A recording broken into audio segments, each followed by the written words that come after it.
Smart city റോഡുകൾ സ്വന്തം പേരിലാക്കിയെടുക്കാനുള്ള സംസ്ഥാന സർക്കാരിന്റെ ശ്രമത്തിൽ പ്രതിഷേധം ശക്തമാകുന്നു. കേന്ദ്ര പദ്ധതിയിൽ സ്റ്റിക്കർ ഒട്ടിച്ചാൽ അത് സംസ്ഥാന സർക്കാരിൻ്റേതാകില്ലെന്ന് നവമാധ്യമങ്ങളിൽ പരിഹാസം. തലസ്ഥാനത്തെ സ്മാർട്ട് റോഡ് നിർമ്മാണം ഇഴഞ്ഞു നീങ്ങിയത് സംസ്ഥാന സർക്കാരിന്റെ കെടുകാര്യസ്ഥത കൊണ്ടെന്നും വിമർശനം. നഗരങ്ങളെ ആധുനികമാക്കുകയെന്ന ദീർഘവീക്ഷണത്തോടെ നരേന്ദ്രമോദി സർക്കാർ 2015 തുടക്കമിട്ട സ്മാർട്ട് സിറ്റി പദ്ധതിയിൽ അവകാശവാദം ആവർത്തിക്കുന്ന സംസ്ഥാന സർക്കാരിന്റെ നിലപാടിലാണ് പ്രതിഷേധം ശക്തമാകുന്നത്. ഈ സ്മാർട്ട് സിറ്റി പദ്ധതി പല സമയത്തും നമ്മൾ നഗരസഭാ കൗൺസിൽ യോഗത്തിൽ ചർച്ച ചെയ്യണം. എന്തൊക്കെ പദ്ധതികളാണ്, ഏതൊക്കെ റോഡുകളാണ്, എന്തൊക്കെ പദ്ധതികളാണ് ചെയ്യേണ്ടത് എന്നുള്ളത് കൗൺസിലിൽ ചർച്ച ചെയ്യണമെന്ന് ആവശ്യപ്പെട്ടുവെങ്കിലും ഭരണസമിതിയുടെ ഭൂരിപക്ഷം കൊണ്ട് തന്നെ അതിനെയൊക്കെ മറികടന്നുകൊണ്ടുള്ള സമീപനമാണ് മേയറുടെയും ഭരണസമിതിയുടെ ഭാഗത്തു നിന്നുണ്ടായത്. അപ്പോൾ സ്വാഭാവികമായിട്ട് ആ കാര്യങ്ങളിലൊക്കെ തന്നെ BJP തീർത്തും അവഗണിച്ച് മാറ്റി നിർത്തുന്ന ഒരു സാഹചര്യമുണ്ടായി.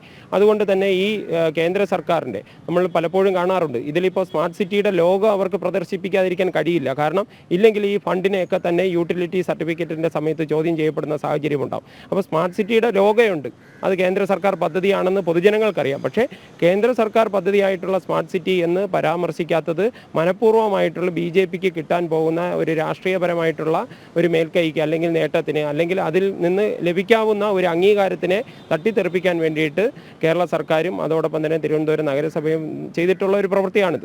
തലസ്ഥാനത്തെ സ്മാർട്ട് സിറ്റി പ്രോജക്ട് തയ്യാറാക്കുന്നതിൽ നിർണായക പങ്ക് വഹിച്ച MR ഗോപനടക്കമുള്ള BJP കൗൺസിലർമാരെ ഉദ്ഘാടന പരിപാടിയിൽ നിന്നും ഒഴിവാക്കിയതും വിമർശനത്തിന് ഇടയാക്കുന്നുണ്ട്. ഒരു പദ്ധതി രൂപം കൊടുക്കുന്നത് സംസ്ഥാന സർക്കാരെങ്കിൽ ആ സംസ്ഥാന സർക്കാർ ഉദ്ഘാടനം ചെയ്യാം. ഞങ്ങൾക്ക് അവകാശവാദം ഇല്ല. പിണറായിയുടെ ഒരു പരിപാടികളിലും ഞങ്ങളെ ഉൾപ്പെടുത്തണം എന്ന് പറഞ്ഞു പോകുന്ന BJPയുടെ ഒരാളും ഇല്ല. ഇത് കേന്ദ്രാവിഷ്കൃത പദ്ധതിയാണ്.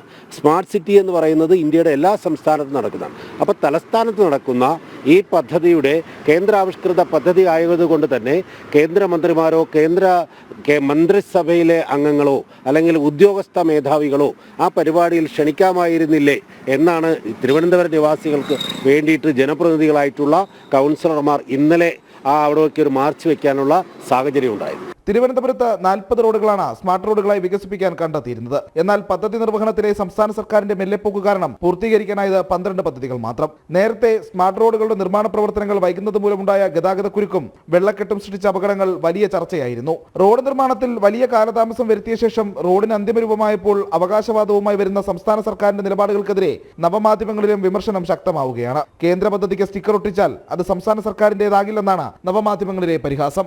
ജനം, തിരുവനന്തപുരം.